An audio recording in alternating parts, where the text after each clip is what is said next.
Hello, good afternoon and welcome to the LFC Daytrippers. I'm Gav, that's Emmet, and we are going to recap the weekend that was, both for us and both for the football as well. If you're watching, hit the like button, subscribe, comment, definitely comment, keep us going for the next half an hour or so, and hit the bell icon, because if you have the bell icon on, you'll know when we're about to go live. And over the last couple of days we've been live at weird times along with our normal stuff, but it's been a really good weekend. Emmet, let's start with our weekend. We were very bold yesterday, weren't we? We were supposed to go live yesterday. We were meant to go live yesterday and we ended up in the Red Lion at 11:30. 11:30 for the women's final, yeah? Yeah. And after the women's final we ended up in the beer garden there, and it was just so nice out that we just went, we just stayed here for the day. So we didn't do anything yesterday, but many may know at this stage you've had a nightmare this weekend, haven't you? Go on, tell them. Phone, still haven't found my phone. So again, the appeal goes out to any taxi drivers in Liverpool. Check the seats in your car. Now look, it was ringing all weekend. You, in all fairness to you, Gav, you've been ringing it every hour on the hour since about 9 o'clock Saturday morning. Yeah. And it was ringing and ringing and ringing, and then just yesterday, we lost hope. It stopped ringing. So either it's either ran out of battery or someone has found it and decided to turn it off. But we're not going to give up hope. We're still going to check before we go home. So, but it's like anybody that knows me, and I know my missus won't watch this, but it's like I'm missing an arm. Yeah, I constantly have it in my hand. It's been a horrendous weekend for me, I'm being honest with you. But no, look, he did lose it. We have rang and rang and rang. We've tried everything. We've even asked taxi drivers. We've rang taxi companies to see if they'll send out messages. Nothing's come back. Our last hope is that the guy handed her into lost and found at John Lennon Airport, and when we get there, the phone is sitting there. But it'll be a miracle at this stage. But otherwise, it's been a good weekend. What a weekend, is what you would say. It's always a great weekend, though, isn't it? Yeah. Look, we didn't end up getting to the match, but I don't think that took away from it at all. We kind of knew coming over. I knew coming over it was probably going to be a slim chance of getting a ticket. And like I said on Saturday morning when we were live, airport was absolutely teeming with people. So whatever little chance we had, I knew there was a chance that we wouldn't get to the game, and we ended up having a few points we won't name the bar, a bar that were able to, somehow magically, I would imagine through the power of IPTV, to show the game. Yeah, they did. They showed it, and kind of everyone huddled in a corner and watched it. So in fairness, look, we had a couple of people come to us at different stages and offer us tickets, one ticket, but we kind of made the decision, if both of us don't get one, we won't go. So we didn't in the end. We could have went individually, but at different stages, but we decided not to, and that was sound. Few people in the chat. John Brooks says, "What's the story, lads? Greeting from the Philippines." Nice. David Lennon, good man Dave, he says, "Afternoon." Hackon is just laughing at you, in fairness. Gavin Walsh says, "Good afternoon, guys. Great to see you had a good weekend." We always have a good weekend, in fairness. Yeah. But look, we spent the day, we watched the game. We've been out in various pubs, various eateries. We're putting Pogue's kids through college at this stage. Yeah, Pogue's kids is going through college, like, genuinely. The Guinness we put into ourselves is actually a joke. But no, it's been really good. We're in Pogue's at the minute as well. We're having a Guinness. We'll probably end up having to order another one halfway through, so you might have to run. Yeah. And you'll hear him on the mic ordering, because he's not taking his mic off when he goes up. But look, the football itself. Let's go through a couple of games. We'll get to Liverpool in a bit, because in fairness, the lads have done a post-match show. They've done the Fatback 4 last night, both great shows. So we'll touch on Liverpool in a bit, but there's some big results this weekend. Go back to yesterday. West Ham beating Chelsea 3-1. A lot has been made over Moyes' Caicedo's debut, giving away a penalty, but West Ham are good value for it, because we had a bet on. We put a bet on, right? And we had the guy Jackson up front to have a shot. Just to have a shot. Yeah, just a shot on target. And he never had a shot the whole game. I think he had 27 shots or something. Something ridiculous. And he didn't have one of them. No. But West Ham, good value for it. Ward-Prowse comes in, and Ward-Prowse is being banged on about a lot, even when it comes to Liverpool. But his threat from set pieces. 7 minutes into the game, and West Ham score. Chelsea got back into it with a good goal by Chukwuemeka, is that his name? Is that right? I'm fairly close to that, I think. And it's 1-1, but West Ham get ahead and seal it. And it just, look, I thought West Ham were really good. They had very little of the ball. They got the goals. That happens. But I think it showed the imbalance in Chelsea still and the unfamiliarity with them all. Because I've seen it after the game, people going, look, that's just a bang average set of players he's bought. And, you know, but it's going to take time for Chelsea to get into a rhythm, isn't it? Big time. But look, you saw that last week with Chelsea and ourselves. We're still in, like, we started with a brand new midfield last week.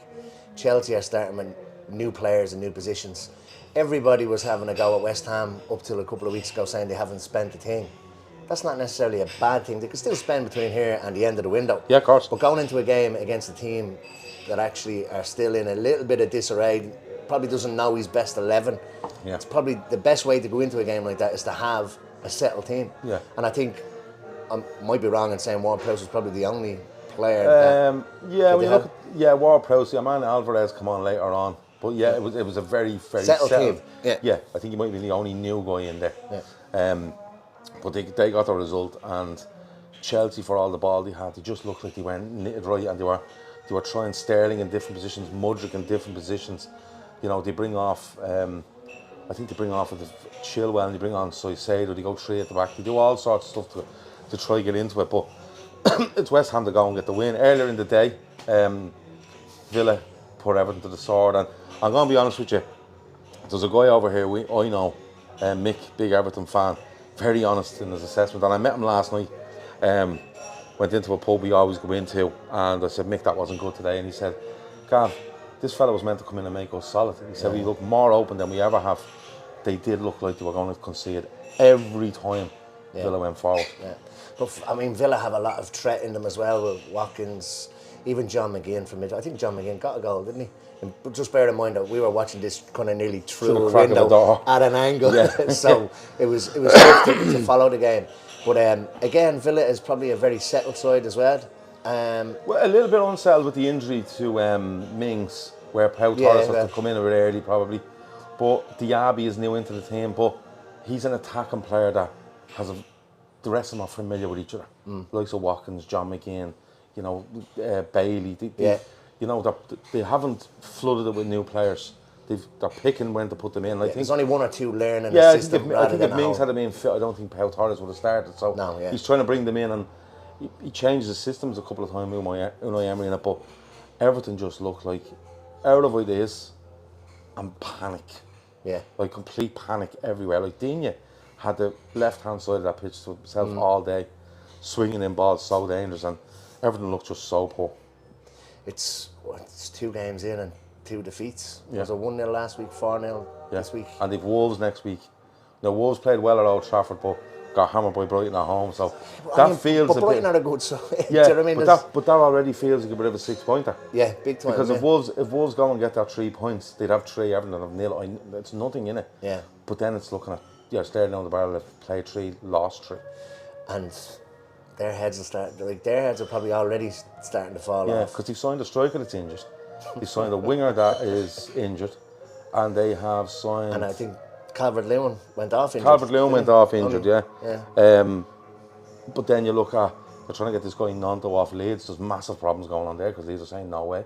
He's on strike apparently, yeah. So it's a bit of a mad one. Listen, few comments in here.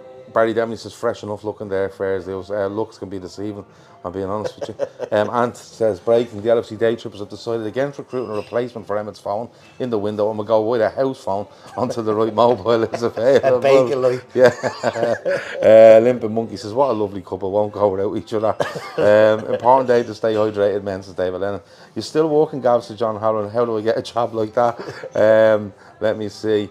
How much were you selling tickets for, says Mark Ross? Any ones we were offered were face value. Yeah, face value. Were Always face are. value. Some people are amazed that, like somebody was asking me, because I was asking a few lads I'm working, would you pay over face value? I've never paid over. The only time I've ever paid over face value was if I was taking, remember only a couple of years ago, you take someone's season ticket or their membership card, and I'd always throw them a few bob extra, or they might add a tenner on in case you lose the card, and then they have to go and report it and pay for a replacement. But other than that, I've never had to pay over face value. I think we were offered 3 tickets in total. Yeah. You know, between us, and they were all face value. They're all like, we just transfer them out.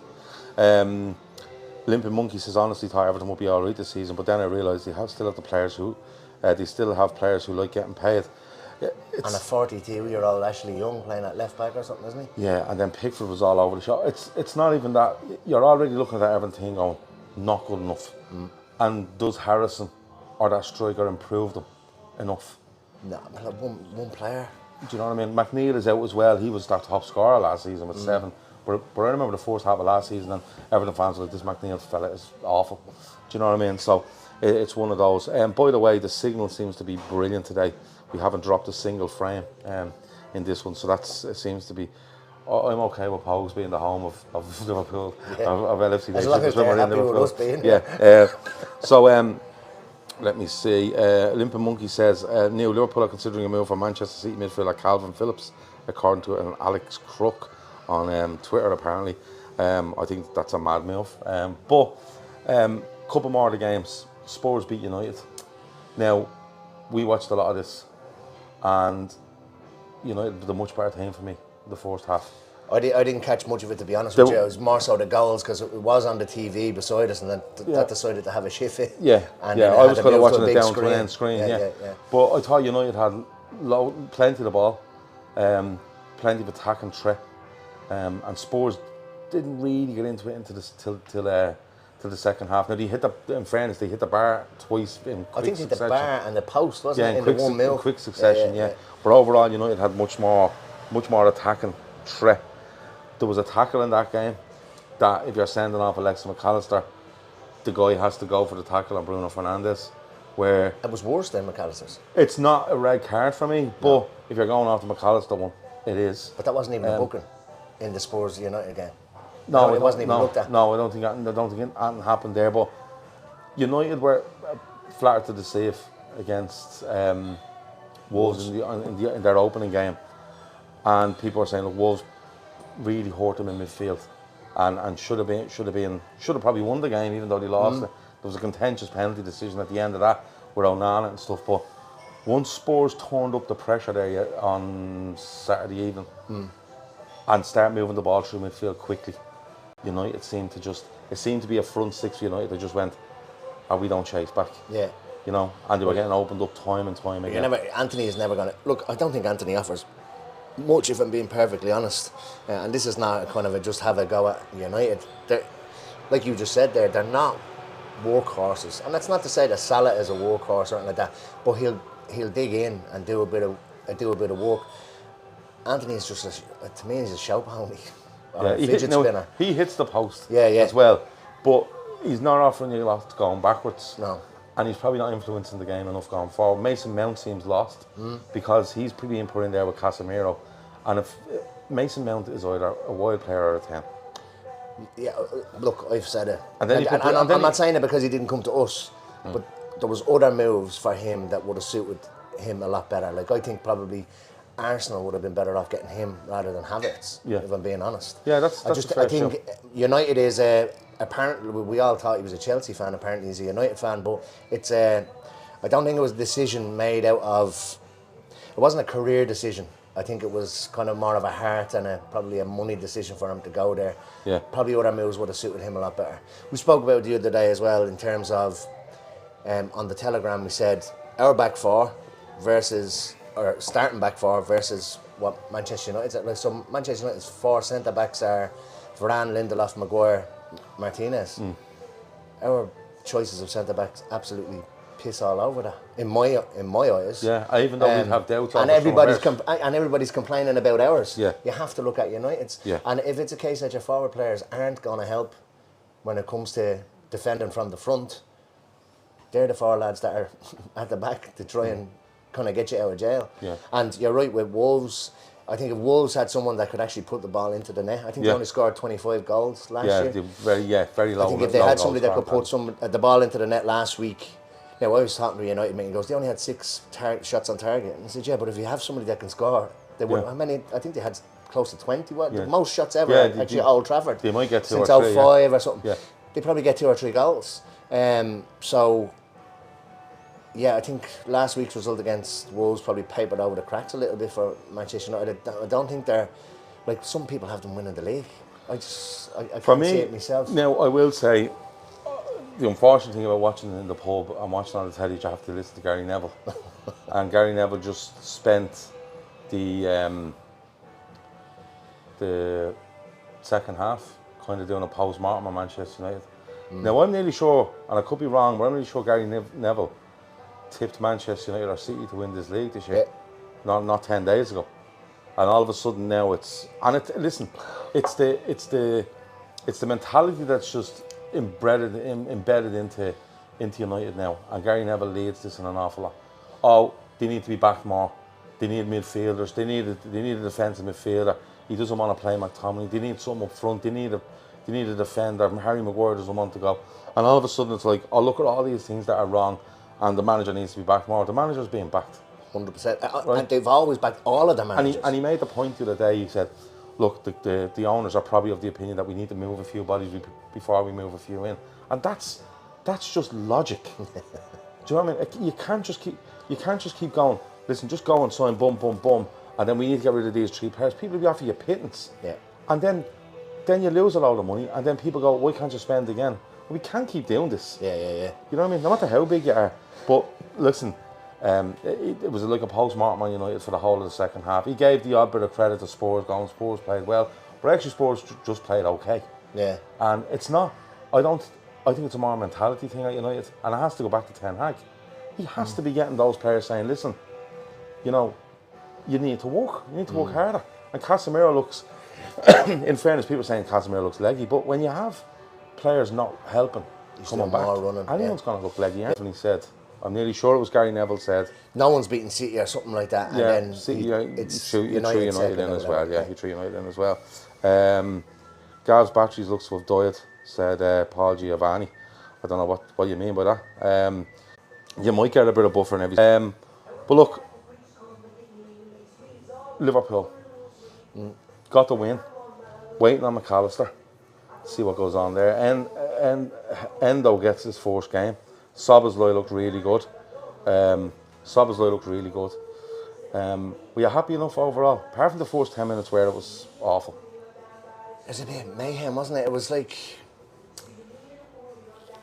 we finally kind of got the out. I'm not going to say the outfield sorted, but it was like we kind of same starting 11 as the previous week. Yeah. Settled team, great, and then Ali decides to have one of these wobbly games where it's just like. And he has that in him. Look, all great goalkeepers have a mistake in them, but he just seemed, I don't know whether it was Bournemouth putting pressure on him or it just seemed, it was nervous. And I was nervous, and it's very rare that I'm nervous watching a game, but it just felt like something was going to happen at the back. Yeah. For them to score that goal, ruled offside, and literally, 2 minutes later, to go and score again. Yeah. Trent takes a bad touch, I think, isn't it? Heavy touch, and they're through on goal. After that, though, after it kind of the storm kind of calmed down, I was a little bit more relaxed. Yeah. And yeah, Szoboszlai. Look, I think Szoboszlai is a fantastic player. Like, and it's just full of running. We spoke about Ward-Prowse earlier, and I think Szoboszlai is taking the corners now instead of Trent. That says an awful lot of the quality of the ball he can put into the box. Yeah, I think the mixture for Szoboszlai was hard working, got up and down, very athletic, good on the ball, wins a penalty. Is it his shot that is that shot that finishes? I'm not sure. Might be his shot that is spilled, and Jota scores as well, and it's going back to Saturday. It seems a long time ago now. But I understand why he gets man of the match, because the mixture of how we played when we had 11 and then when we had 10. I thought we played better. Yeah, because we kind of were set in position and we were good at it. But if you go back a couple of, we've gone down to 10 before in other games. Chelsea being one. I think it was 2021 was the start of the season. Yeah. Other times we've gone and we've actually struggled. Oh, sorry. The other opposition have gone down to 10, isn't it? Yeah, and they've actually struggled. For us to go down to 10 and actually look better was really impressive. Yeah. And such a big player for us as well. To lose McAllister, because he was probably my man of the match maybe in the Chelsea game. Yeah. He's excellent. And to lose him then, like your kind of heads can go a little bit when you go down to 10, but it was good to see that they held it together and got it. And by the way, Salah off penalties, please. Yeah. I've never liked him on penalties. I think it's time to take him off. Maybe Szoboszlai or even McAllister onto pens now. Yeah, I'm just never confident with him. No, never.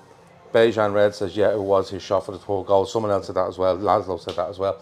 There was one piece in the second half when we're down to 10 men. They hit a ball in the box, it drops, and Szoboszlai just gets on it and runs a 60 yards down the pitch. And then looks and says, no, don't give it away. Turns back, brings it inside, and we play it across the pitch. Yeah. And little things like that, game management, where I nearly clapped more for that than than some of the goals, because I was like, that is what you want. Yeah. He's making his debut. It would have been easy for him to turn around and went, oh listen, I'm tearing down the pitch here. Well, I'll try. I'm gonna go for a goal. Yeah, and he doesn't. He knows he has the intelligence to go, hold on, hold this, keep it. Let's run another minute or two how it is. You know what I mean? And let them get behind the ball. And then at least we're set and stuff like that. So he's really good. Good to see Jota getting a goal. I know Salah gets one. The Diaz one is not being spoken enough for me. It's a brilliant touch.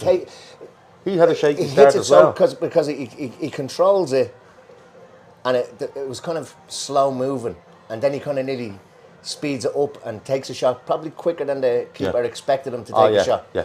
He probably expected him to take maybe another touch before he swiveled. Or he was waiting for it to drop a little bit. In one motion, it was really, really good. Yeah. But he had a shaky start as well, Diaz. A couple of loose touches. Kind of bundled off the ball a few times instead of trying to protect it. But I thought he grew into it massively as the game went on. And he looked a real threat down the left. Because when he actually got into position, instead of coming inside, he was dancing around people on the outside. And he has that electric acceleration. He'd actually get by it and be able to come inside you then. So that variation to his game I was really happy with, because it's one thing where when I watch Diaz at times, I go, mate, they know you're going inside. And they're actually letting you go inside, but they'll just keep with you. Shepherd you across the 18. Into trouble. Whereas there's no problem if you're one-on-one and you have someone isolated that. You shift it inside and get a shot away. Or maybe take a touch and get a shot. But they end up making him make 3 and 4 touches, and then he's in trouble. Yeah. But he was going outside a couple, especially second half going towards the cop end. He shifted the pass. Max Aarons, I think, was left back or right back. And he shifted by him and he just had no answer for it. Do you know what I mean? So he grew into it. Nunez comes on and puts himself about for the last 5 as well. Endo had a good game. I think he had 88% pass success rate. He missed out one tackle for me, where him and someone else actually got done by the drop of a shoulder. But other than that, he just done the simple things well. And he was constantly looking for it. He's not going to be a flashy player. He's going to be one of those players that probably even goes unnoticed. And I think that was that's what Genie, maybe Mascherano, that type of player. I'm not comparing them to those two just yet, obviously, but they're like unsung heroes. They were just getting a toe in, breaking stuff up, and they go unnoticed in a game. Again, I always say that the FIFA generation, if they're not bursting forward 30 yards and sticking one into the top of the net, they're no good. But it's the players that go unnoticed, unsung heroes. I think that's what he's going to be, just a workhorse. Yeah.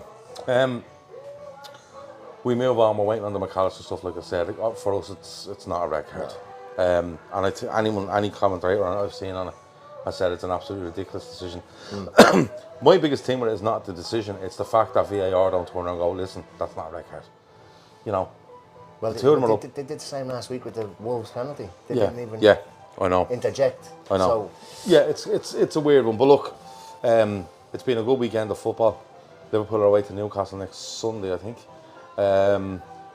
We should have a winners and losers tonight if we can get that organised. I'll be back from tomorrow and we'll get the show on the road again. Fair play to everyone that's done shows over the weekend to keep us going. We've met some great people in Liverpool over the last couple of days. We met Warren, who's a subscriber. Looks after me for the odd ticket as well. We had a great day with him on Saturday. Courtney Neary we met. We've been out a couple of times with her. Georgie and Kerry came and watched the match with us. They were great crack. We met Liverpool's strongest woman. Yes. We went to the Red Line yesterday and we met a guy called Pierre. From the States. From the States, from LA. He writes video games. Liverpool fan. Took all our details, wanted to get going and listen to the Daytrippers. And then we met 2 girls that They know they knew of us, I think, already, but we ended up in a conversation about air fryers and baking cakes in air fryers. So they've just bought a new Ninja air fryer, and have promised to try make a cake and send us the video of it.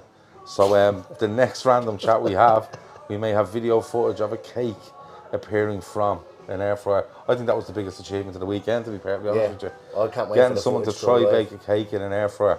I'm like, I'm banging into that. Let me see. Lazarus, has any news on the phone? No news. Last hope is lost and found in the airport when we go back. But is that it? I think so. Yeah? Yeah, we need to get back to the points. We're only doing this because our points are empty now. We want to go and have another one. But look, we've had a really good time in Liverpool. We've done as many shows as we can. Well, we haven't. We didn't do one yesterday because we were drinking. But we've brought as much as we can. This new equipment is excellent. This signal we're dependent on, but we think there's a way around that. So for the next time when we go to Liverpool or we want to go and do something in Dublin or anywhere, we should be able to sort it out because we've tried a few different combinations now. It's been really good. People are commenting on the music in the background in this pub saying it's good. That's not good news for us, because even if you turn the music right down, if any music is heard in the back of your YouTube videos, you get copyright claimed, which is amazing. So I should be knocking off the stream to find, I don't know, 7, 8 copyright claims. And the really serious part of the story is that if you get enough of this, they just try to shut you down. Oh, really? Yeah. So we could end up shutting down the YouTube channel. But keep following us on social media, and we'll keep recording them somewhere else, and you can listen to them somewhere. But we also have plans to record shows away from YouTube, but still allow you to interact live. So that's fun, isn't it? Talking to a girl about making a cake in an air fryer, is that what they're calling it these days, lads? No, that's genuinely what it was.